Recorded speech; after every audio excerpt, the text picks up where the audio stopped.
You are working harder than you ever have in your life. You're hitting the treadmill every morning, you're signed up for the high-intensity spin classes, and you're religiously tracking your calories burned on your smartwatch. You're exhausted, you're sore, and you're disciplined. But when you look in the mirror, the reflection doesn't match the effort. Your arms and legs are getting thinner, but your midsection is getting softer. You've lost the shape of your shoulders, but that stubborn roll around your waist is firmer than ever. You're becoming a stranger to yourself, a phenomenon known as being skinny fat. I am here to tell you that for a woman over 40, your daily cardio habit is likely the very thing that is melting your muscle and protecting your fat. It is what I call the muscle waste crisis. In a world that tells you to move more and eat less, your body is doing the exact opposite. It is cannibalizing its own structural integrity to survive the stress you are putting it under. Today, we are going to expose the cardio trap.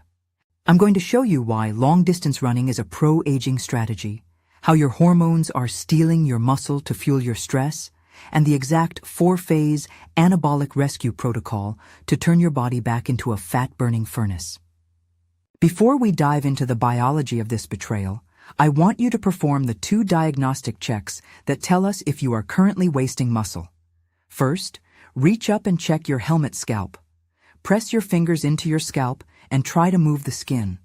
If it feels tight, thin, and locked against the bone, your sympathetic nervous system is redlining. This means your cortisol is so high that your body has physically shut down the machinery required to build muscle. Second, stand up and perform the belly press test. Place your hand flat against your midsection. If your arms feel thin and stringy, but your belly feels like a hard, resistant basketball, you are in a state of active muscle wasting. Your body is literally breaking down the protein in your biceps and glutes to create glucose, which it then stores as visceral fat around your organs. You aren't losing weight. You are shrinking your engine while keeping the trash in the trunk. Here is the biology of the cortisol steal. After age 40, our primary anabolic hormone, estrogen, begins to decline. Estrogen isn't just for reproduction, it is a master regulator of muscle protein synthesis. It helps your muscles recover from stress. When estrogen drops, your body becomes much more sensitive to cortisol, the stress and breakdown hormone. When you go for a 45-minute run or do a high-intensity HIIT class on an empty stomach, you are sending a massive stress signal to your brain. In your 20s, your estrogen could buffer that stress. But now, that buffer is gone. Your body perceives that long cardio session as a famine or a flight from a predator. To provide immediate energy, it produces cortisol. Cortisol is catabolic. It breaks things down. It looks at your muscle tissue and sees an easy source of fuel. It breaks down your hard-earned muscle into amino acids, converts them into sugar in the liver, and because you don't actually need that sugar to fight a tiger, it stores it as visceral fat. This is why you can run 5 miles a day and still have a basketball belly. You are literally running away from your muscles and toward metabolic dysfunction. We need to stop the cardio suicide and start the structural rebuild. We need to move from burning calories to building power. Here is your 4-phase protocol to rescue your metabolism. Phase 1, the cardio cutback. For the next 30 days, I want you to stop all steady-state cardio that lasts longer than 20 minutes. No more long runs, no more hour-long elliptical sessions. We need to lower your baseline cortisol. Instead, your cardio will consist of active recovery walks in Zone 2, a pace where you can easily hold a full conversation. This type of movement improves blood flow and lowers stress without triggering the muscle steal. You are giving your nervous system a safety signal, telling it that the famine is over and it is safe to keep your muscle. Phase 2, the heavy HIIT protocol. We are replacing your cardio miles with progressive resistance training. To keep muscle after 40, you must give the body a reason to keep it. You need to lift weights that actually challenge you. I'm talking about compound movements, squats, deadlifts, overhead presses, and rows. You should be aiming for a rep range where the last 2 reps of every set are difficult. This triggers the release of growth hormone and testosterone, the very hormones that decline during menopause. For the next 30 days, commit to 3 sessions of 30 minutes of heavy lifting. This is the only way to turn the basketball back into a pillow. Shutterstock Explorer. Phase 3. The anabolic fueling. You cannot build a house without bricks. If you are in a deep calorie deficit and doing cardio, you are guaranteeing muscle loss. To stop the waste, you must prioritize protein density. You should be aiming for at least 0.8 to 1.0 grams of protein per pound of your target body weight. If you want to weigh 140 pounds, you need 140 grams of protein every single day. This protein provides the leucine and amino acids necessary to turn on the muscle-building switch in your cells.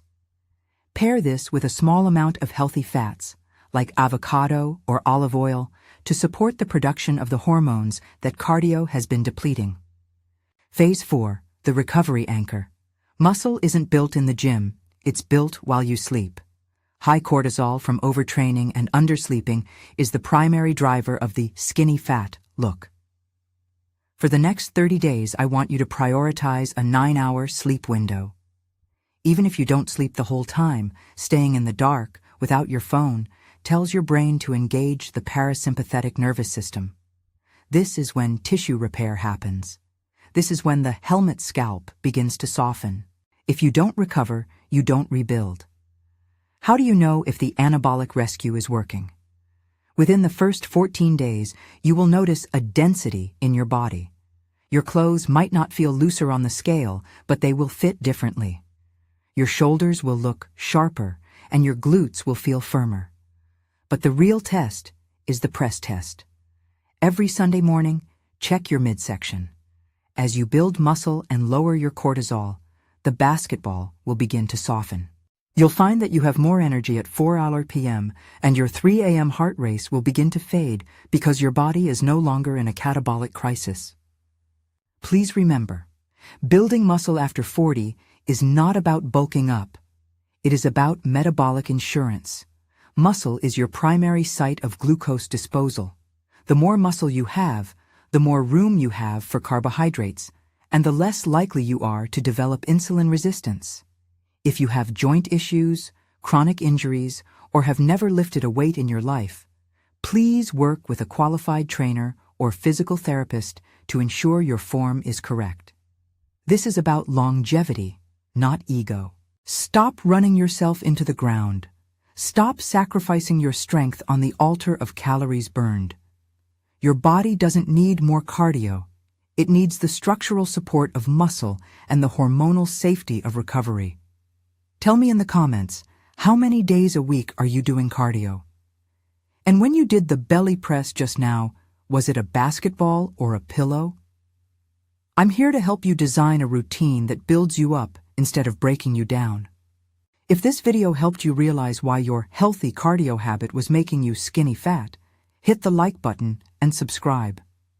In our next video, we're going to talk about the dead water myth and why drinking 2 liters a day might actually be dehydrating your cells and making your joints rusty. Stop the waste, rebuild the power. I'll see you in the next video.